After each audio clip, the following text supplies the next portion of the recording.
Hello friends, ನಮಸ್ತೆ. ನಮ್ಮ ಅಡುಗೆ ನಿಮ್ಮ ರುಚಿಗೆ ಸ್ವಾಗತ. ಇವತ್ತು ನಾನು ನಿಮಗೆ ತುಂಬ ಸುಲಭವಾಗಿ ಮಾಡುವಂತಹ ಗೋಧಿ ಹಿಟ್ಟಿನ ಉಂಡೆಯನ್ನು ಮಾಡಿ ತೋರಿಸ್ತಾ ಇದ್ದೀನಿ. ತುಂಬ ಸುಲಭವಾಗಿದೆ, ಪಾಕ ಬೇಡ, ಇದಕ್ಕೆ ಸಕ್ಕರೆ ಕೂಡ ಬೇಡ, ಬೆಲ್ಲದಲ್ಲಿ ಮಾಡುವಂಥದ್ದು. ತುಂಬಾ ಆರೋಗ್ಯಕರವಾಗಿರುವಂತಹ ಒಂದು ಉಂಡೆ, ಪ್ರೋಟೀನ್ ಲಡ್ಡು ಅಂತಲೇ ಹೇಳ್ಬೋದು.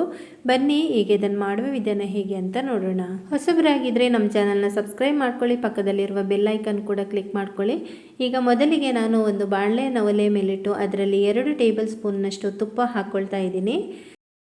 2 ಟೀ ಸ್ಪೂನ್ನಷ್ಟು ಗಸಗಸೆ ಇದಕ್ಕೆ ಸೇರಿಸ್ತಾ ಇದ್ದೀನಿ. ಗಸಗಸೆ ಆಪ್ಷನಲ್, ನಿಮಗೆ ಬೇಕಾದರೆ ಹಾಕ್ಕೊಳ್ಳಿ, ಇಲ್ಲಾಂದರೆ ಪರವಾಗಿಲ್ಲ. ನಂತರ ಇದಕ್ಕೆ 1 ಕಪ್ನಷ್ಟು ಗೋಧಿ ಹಿಟ್ಟನ್ನು ಹಾಕ್ತಾ ಇದ್ದೇನೆ. ಈ ಗೋಧಿ ಹಿಟ್ಟನ್ನು ಹಾಕಿಬಿಟ್ಟು ನಿಧಾನ ಉರಿಯಲ್ಲಿ ಚೆನ್ನಾಗಿ ಇದನ್ನು ಫ್ರೈ ಮಾಡ್ಕೋಬೇಕು. ಹೈ ಫ್ಲೇಮ್ನಲ್ಲಿಟ್ಟು ಫ್ರೈ ಮಾಡಬಾರ್ದು, ಮಾಡಿದರೆ ಏನಾದರೂ ಬೇಗ ಕಪ್ಪಗಾಗಿಬಿಡುತ್ತೆ ಮತ್ತು ಒಂದೇ ಸಮ ಎಲ್ಲ ಕಡೆ ಇದು ಫ್ರೈ ಆಗೋದಿಲ್ಲ. ಅದಕ್ಕೋಸ್ಕರ ನಿಧಾನ ಉರಿಯಲ್ಲೇ ಫ್ರೈ ಮಾಡ್ಕೊಳ್ಳಿ. ಅಡುಗೆ ಮಾಡಿ ತುಂಬ ಅನುಭವ ಇರುವವರಾದರೆ ಹೈ ಫ್ಲೇಮ್ನಲ್ಲಿಟ್ಟು ಅದನ್ನು ಚೆನ್ನಾಗಿ ಸೌಟಲ್ಲಿ ನಾವು ತಿರುಗಿಸ್ತೀವಿ ನೋಡಿ, ಅದು ಕರೆಕ್ಟಾಗಿರಬೇಕು. ಆಗ ಎಲ್ಲ ಕಡೆಗೆ ಒಂದೇ ಸಮನೆಗೆ ಫ್ರೈ ಆಗೋ ಥರ ಫ್ರೈ ಮಾಡ್ಕೋಬಹುದು. ಆದರೆ ಹೊಸದಾಗಿ ಅಡುಗೆ ಮಾಡುವವರಿಗೆ ಅದು ಕಷ್ಟ ಆಗುತ್ತೆ. ಅದಕ್ಕೋಸ್ಕರ ನಿಧಾನ ಉರಿಯಲ್ಲೇ ನಾವು ಇದನ್ನು ಫ್ರೈ ಮಾಡ್ಕೋಬೇಕು. ಆಗಿದೆ ಅಂತ ಗೊತ್ತಾಗೋದು ಹೇಗೆ? ಒಂದು ಸ್ವಲ್ಪ ಕಲರ್ ಚೇಂಜ್ ಆಗುತ್ತೆ. ಇದು ಕಲರ್ ಸ್ವಲ್ಪ ಲೈಟ್ ಗೋಲ್ಡನ್ ಕಲರ್ ಬರುತ್ತೆ. ಆಮೇಲೆ ಪರಿಮಳ ಬರುತ್ತೆ, ಒಂದೊಳ್ಳೆ ಪರಿಮಳ ಬರುತ್ತೆ. ಅಲ್ಲಿ ತನಕ ಇದನ್ನು ಫ್ರೈ ಮಾಡ್ಕೋಬೇಕು. ಸುಮಾರು ನಾನು ಇದನ್ನು 10 ನಿಮಿಷಗಳ ಕಾಲ ಫ್ರೈ ಮಾಡ್ಕೊಂಡಿದ್ದೀನಿ ನಿಧಾನ ಉರಿಯಲ್ಲಿ. ತುಂಬ ಅಂದರೆ ತುಂಬ ರುಚಿಯಾಗಿರುತ್ತೆ ಈ ಉಂಡೆ. ಹೊಸದಾಗಿ ಟ್ರೈ ಮಾಡುವವರು ಸ್ವಲ್ಪನೇ ಮಾಡಿ ನೋಡಿ, ಆಗ ನಿಮಗೆ ಕರೆಕ್ಟಾಗಿ ಹದ ಬರುತ್ತೆ. ಆಮೇಲೆ ನೀವು ಜಾಸ್ತಿ ಮಾಡ್ಕೋಬೋದು. ಈಗ ನಾವು ಹೇಳಿದ ಪ್ರಮಾಣಕ್ಕಿಂತ ಒಂದು ಅರ್ಧದಷ್ಟು ನೀವು ಹಾಕಿದರೆ ಆಗ ಎಲ್ಲವನ್ನು ಅರ್ಧದಷ್ಟು ಹಾಕೋಬೋದು. ಇದಕ್ಕೆ ತುಪ್ಪ ಬೇಕಾದರೆ ನೀವು ಇನ್ನೂ ಜಾಸ್ತಿ ಹಾಕೋಬೋದು. ಈಗ ನೋಡಿ, ಸ್ವಲ್ಪ ಇದು ಕಲರ್ ಬಂದಿದೆ. ಈಗ ಇನ್ನೂ ಒಂದು ಸ್ವಲ್ಪ ಹೊತ್ತು ಇದನ್ನು ಫ್ರೈ ಮಾಡ್ಕೋಬೇಕು. ಸುಮಾರು 5 ನಿಮಿಷ ನಾನೀಗ ಇದನ್ನು ಫ್ರೈ ಮಾಡ್ಕೊಂಡಿದ್ದೀನಿ. ಫಸ್ಟ್ ಗೋಧಿ ಹಿಟ್ಟು ಸ್ವಲ್ಪ ಮುದ್ದೆ ರೀತಿ ಇರುತ್ತೆ. ಆಮೇಲೆ ತುಪ್ಪ ಬಿಸಿಯಾಗಿ ಆಮೇಲೆ ಒಂದು ಸ್ವಲ್ಪ ಫ್ರೈ ಆಗ್ತಾ ಬರುವಾಗ ಅದು ಪುಡಿ ಆಗುತ್ತೆ. ನಂತರ ಅದು ವಾಪಸ್ಸು ತುಪ್ಪ ಬಿಟ್ಕೊಂಡು ಬರುತ್ತಲ್ವ, ಚೆನ್ನಾಗಿ ಫ್ರೈ ಆದಾಗ ಆಗ ಏನಾಗುತ್ತೆ, ವಾಪಸ್ ಮುದ್ದೆ ರೀತಿ ಒಂದು ರೀತಿ ರವೆ ಥರ ಆಗುತ್ತೆ. ಆಗ ನಿಮಗೆ ಗೊತ್ತಾಗುತ್ತೆ ಸ್ವಲ್ಪ ಚೇಂಜಸ್ ಆಗೋದು. ನಮಗೇನು ತುಂಬ ತುಪ್ಪ ಬಿಟ್ಕೊಳ್ಳುವವರೆಗೆ ಇದನ್ನು ಫ್ರೈ ಮಾಡೋದು ಬೇಡ.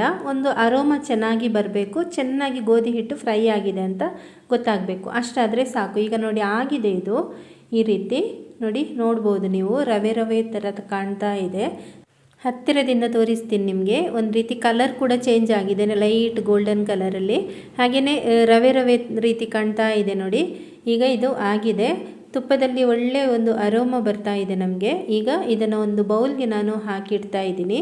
ಇದೇ ಬಾಣಲೆಯನ್ನೇ ನಾವು ಇಟ್ಬಿಟ್ರೆ ತಳಭಾಗದಲ್ಲಿ ಇರುವಂಥ ಹಿಟ್ಟಿದೆಯಲ್ವ, ಅದೆಲ್ಲ ಕಪ್ಪಗಾಗಿಬಿಡುತ್ತೆ. ಅದಕ್ಕೋಸ್ಕರ ಬೇರೆ ಪಾತ್ರೆಗೆ ಇದನ್ನು ತೆಗೆದಿಡಬೇಕು.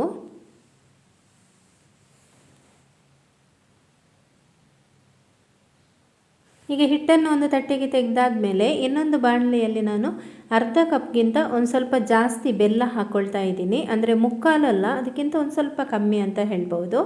ಈಗ 1/4 ಕಪ್ನಷ್ಟು ನೀರು ಸೇರಿಸ್ತಾ ಇದ್ದೀನಿ ಇದಕ್ಕೆ. ಇದು ಒಂದು ಕುದಿ ಬಂದರೆ ಸಾಕು. ತುಂಬ ಏನು ಪಾಕ ಬರೋದು ಆ ರೀತಿ ಏನು ಬೇಡ.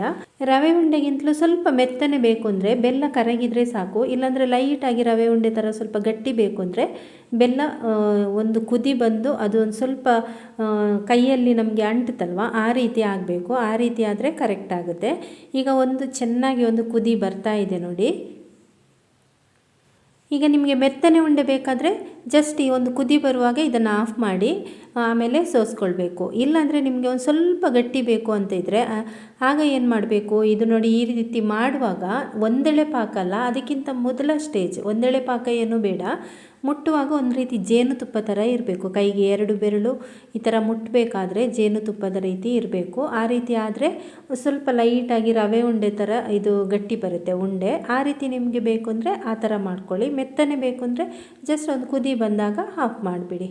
ಈಗ ಹುರಿದಿರುವ ಹಿಟ್ಟನ್ನು ವಾಪಸ್ಸು ಮೊದಲಿರುವಂತಹ ಬಾಣಲೆಗೆ ನಾನು ಹಾಕಿಟ್ಟಿದ್ದೀನಿ. ಆಮೇಲೆ ಈ ಬೆಲ್ಲದ ನೀರನ್ನು ನೋಡಿ, ಡೈರೆಕ್ಟಾಗಿ ಇದಕ್ಕೆ ಸೋಸ್ಕೊಳ್ತಾ ಇದ್ದೀನಿ. ಅದರಲ್ಲಿ ಕಸ ಏನಾದರೂ ಇದ್ದರೆ ಸೋಸ್ಕೊಂಡು ಇದಕ್ಕೆ ಹಾಕ್ತಾ ಇದ್ದೀನಿ ನಾನು. ಇದಕ್ಕೆ ಸ್ವಲ್ಪ ಏಲಕ್ಕಿ ಪುಡಿ, ಆಮೇಲೆ 1 ಸ್ಪೂನ್ನಷ್ಟು ತುಪ್ಪ ಹಾಕ್ಕೊಳ್ತಾ ಇದ್ದೀನಿ. ತುಪ್ಪ ಬೇಕಾದರೆ ಮತ್ತೆ ಕೂಡ ಹಾಕ್ಕೊಳ್ಬೋದು.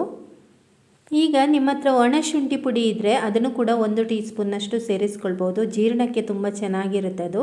ಈಗ ಇದನ್ನು ಬೇಗ ನಾವು ಮಿಕ್ಸ್ ಮಾಡ್ಕೊಳ್ಬೇಕು.